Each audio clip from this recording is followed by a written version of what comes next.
كل الحاجات الضايعة اللي اتعلقنا بيها، مش كل حاجة نفسنا فيها نلاقيها.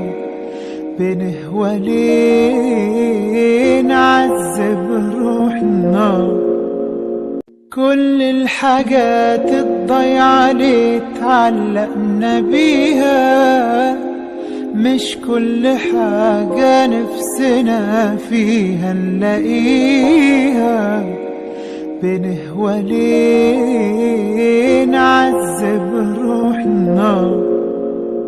كل الحاجات الضايعة اللي اتعلقنا بيها، مش كل حاجة نفسنا فيها نلاقيها. بنهوى ليه